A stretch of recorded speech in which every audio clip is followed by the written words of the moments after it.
त्यांनी पंतप्रधान नरेंद्र मोदींची भेट घेतली. निश्चित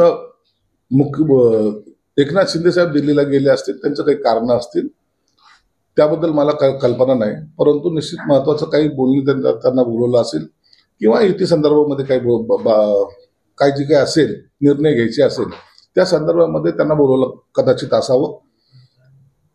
ते स्वतःच याबद्दलची संपूर्ण माहिती आपल्याला देऊ शकतात. एक शेवटचं आहे की संभाजीनगरचा प्रश्न आहे आणि संभाजीनगरमध्ये आतापर्यंत शिवसेना हा मोठा भाऊ आणि भाजप लहान भाऊ अशा पद्धतीचं समीकरण व्हायचं. आता परिस्थिती बदललेली आहे, भाजपचं जे आहे ताकद वाढलेली आहे, आता भाजप मोठा भाऊ आहे असं भाजपच्या वतीने सांगण्यात येते.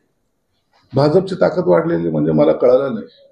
या जिल्ह्यामध्ये 6 शिवसेनेचे आमदार आहेत, 3 भाजपचे आहेत. ताकद कशी वाढली? आम्ही मोठा भाऊ छोटा भाऊ हे मानायला तयार नाहीत. आम्ही सर्व एकत्रितपणे निवडणूक लढवणं हे आमचा उद्देश आहे.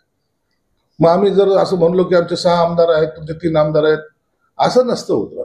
प्रत्येक निवडणूक ही त्या ठिकाणच्या असलेल्या परिस्थितीनुसार लढवली जाते आणि त्याच पद्धतीने आमची युती होणार आहे. ओके. 150 जागांचं टार्गेट ठेवण्यात आल्याची माहिती मिळते आणि त्यातून शिवसेनेला 65 ते 75 जागा देण्याची तयारी दर्शवलेली आहे, अशा प्रकारची सूत्रांच्या वतीने माहिती मिळते.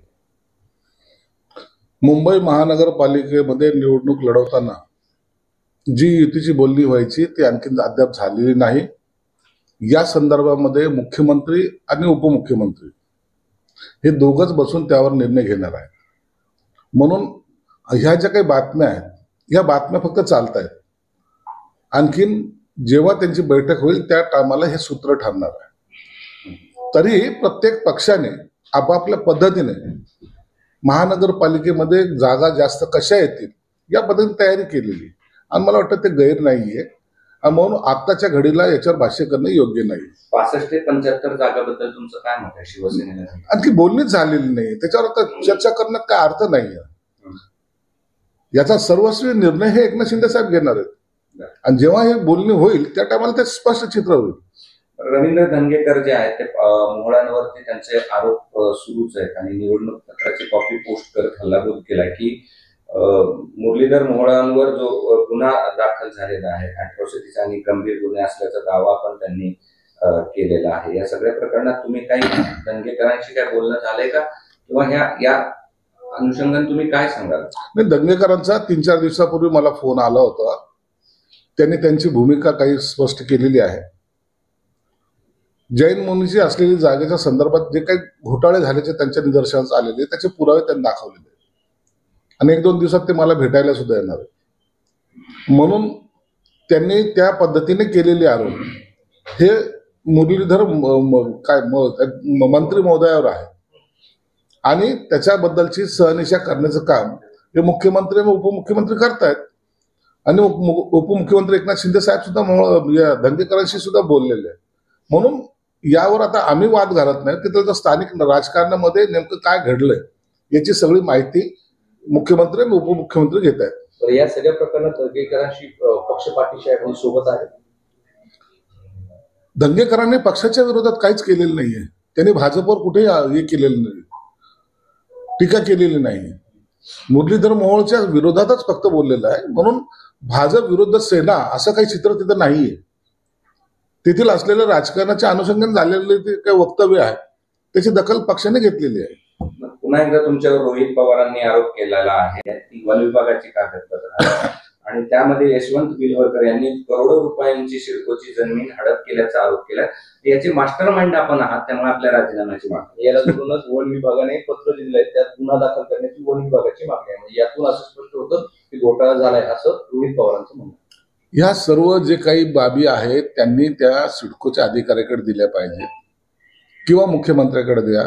जर दिल्या असतील तर त्याची चौकशी होईल. परंतु तुम्ही ज्याच्याबरोबर फिरतायत ना त्यांच्यावर किती गुन्हे दाखल झालेले आहेत ते सर्व एकदा तपासा. रोहित पवारला आता संजय राऊत सारखं बडबड करण्याची सवय झालेली आहे. बेछूट आरोप करायचे, कुणाला तरी टार्गेट करायचं आणि स्वतः हायलाईट मध्ये राहायचं. हे धंदे बंद करा. नसता तो बिलवरकर आहे त्याच्या प्रश्नाची उत्तरं द्या. त्यांनी अब्रू नुकसानचा दावा त्याच्यावर दाखल केलाय ना, त्याला समोर जा ना. आम्ही जर काही चुकीचं केलं असेल तर निश्चितच सजा झाली पाहिजे, निश्चित त्याची चौकशी झाली पाहिजे. त्या बिलवरकर काय नाव त्यांचं, त्यांनी यासाठीची मागणी केलेली आहे.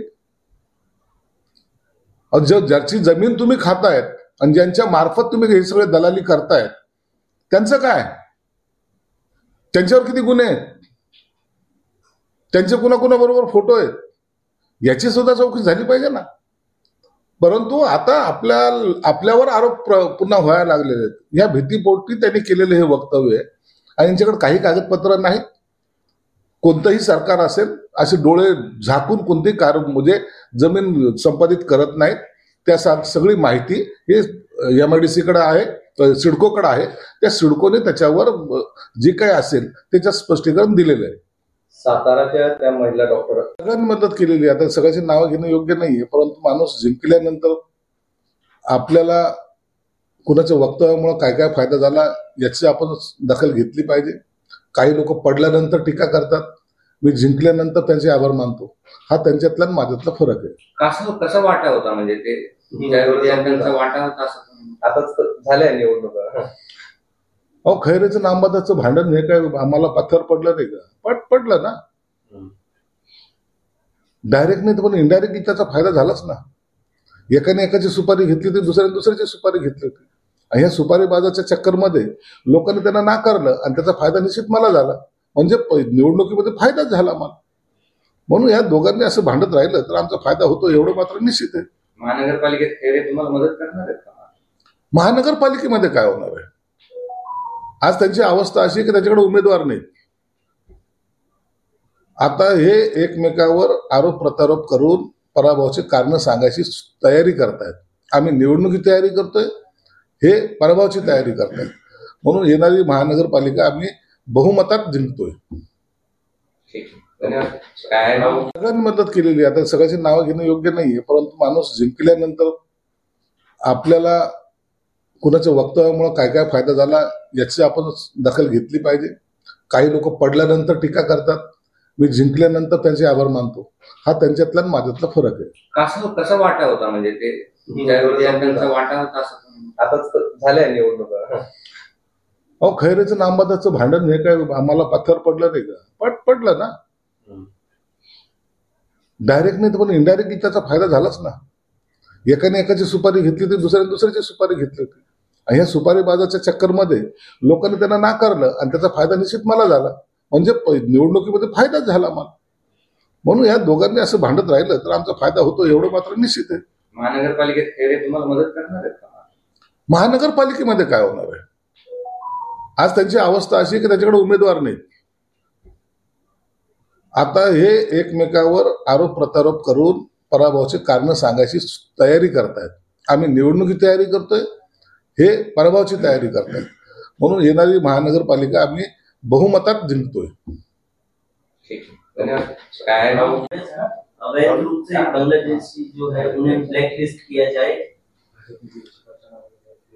देश भर में जो बांग्लादेशी आ रहे हैं, जिनकी घुसखोरी बढ़ रही है, इसका इफेक्ट उन्होंने अपना राशन कार्ड, आधार कार्ड, इलेक्शन कार्ड निकाला है और वो यहाँ के रहवासी दिखाना चाहते हैं. ऐसी सबकी शोध मुहिम राज्य सरकार ने शुरू की है और इस सभी बांग्लादेशियों को निश्चित तौर से अटक करना चाहिए और उनको उनके देश में भेजना चाहिए. इस तरीके से आके यहाँ उधम मचाएंगे, यहाँ गुंडागिरी होती है, यहाँ नशे के धंधे होते हैं, ये सबको कारणीभूत ये बांग्लादेशी है. इसलिए इनको पायबंद लगना जरूरी है. इसलिए राज्य सरकार कठोर से कठोर कार्रवाई करेगी. मनपात आता परिस्थिती बदललेली आहे.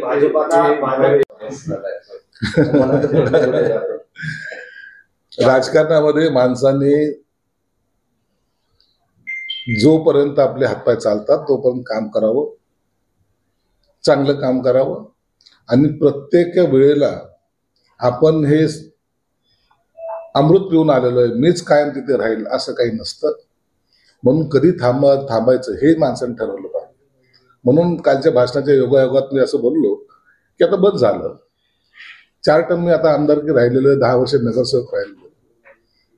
कदाचित पुढे मी राहील की नाही मला माहित नाही, परंतु त्या भाषणाच्या ओघामध्ये जे काही आमचे आयुक्त आहेत ते 2043ला मुख्य सचिव होतील या त्यांचा तो कालावधी आहे. आणि 2043ला मी थोडी राहणार आहे. इतके वर्ष जगण्याची माझी इच्छा सुद्धा नाही. आणखी ते एक परवाच्या स्नेहमिलनमध्ये खैरेंचा उल्लेख केला आणि अंबादास दानवेंनी थेट भाजपचे रणजित निंबाळकर यांच्या भावाचं नाव घेतलं आहे. आणि या सगळ्यांमध्ये एक खासदार कोण अशी देखील सगळी चर्चा सुरू असताना हे सगळे आरोप आता होताना त्याच्यामध्ये कोण आहे याची मला कल्पना नाही. परंतु मुख्यमंत्र्यांनी तातडीने निर्णय घेतलाय आणि असा जो कृत्य करणारा आहे त्याला ही शिक्षा झाली पाहिजे. मग तो कोणी का असेना. एक पोलीसवाला एका डॉक्टर बरोबर अशा पद्धतीचं वागतो हेच मुळात समाजामध्ये कुणाला पसंत पडणार नाहीये. कोणीही त्याचं समर्थन करणार नाही. त्याच्यावर कारवाई ही झालीच पाहिजे. गडकरी नेहमी चर्चेत असतात वेगवेगळ्या वक्तव्य. त्यांनी आता आणखी एक वक्तव्य केलंय. जोरदार इन्कमिंग सोबतच पक्षातील जुन्या कार्यकर्त्यांकडे लक्ष द्या, नाहीतर जेवढ्या जोराने वाढले तेवढ्या जोराने खाली आल्याशिवाय राहणार नाही. भाजपच्या इन्कमिंग गडकरी हे भाजपचे ज्येष्ठ नेते आहेत. त्यांना सल्ला देण्याचा निश्चित अधिकार आहे. त्यांनी सल्ले दिलेले ते गोष्टी वरिष्ठ सुद्धा ऐकतात. म्हणून पक्षामध्ये चिलबिल होऊ नये किंवा एखाद्या वेळेला इनकमिंग आणि आउटगोईंगचा याच्यामध्ये काही फरक पडू नये म्हणून त्यांनी दिलेले ते एक संकेत आहेत. त्याचा कदाचित भाजपवाले गांभीर्याने विचारही करतील. पण हे सगळा जो घोटाळा झाला सिडकोचा, त्यावेळेस सिडकोचे अध्यक्ष आपण होतात असं त्याच्यामध्ये हो होतो ना. मी आजही तुम्हाला त्यांना माहिती नाही पूर्ण. हे आरोप करणारे जे लोक आहेत ना हे मूर्ख आहेत. आजही आम्ही त्यांना जमीन अलाउट केलेली नाही किंवा त्यांना दिलेली नाही. 5,000 कोटीचा घोटाळा झाला. जमीन किती? 15 एकर. संपादित किती 150 एकर. आणि 5,000 कोटीचा घोटाळा झाला.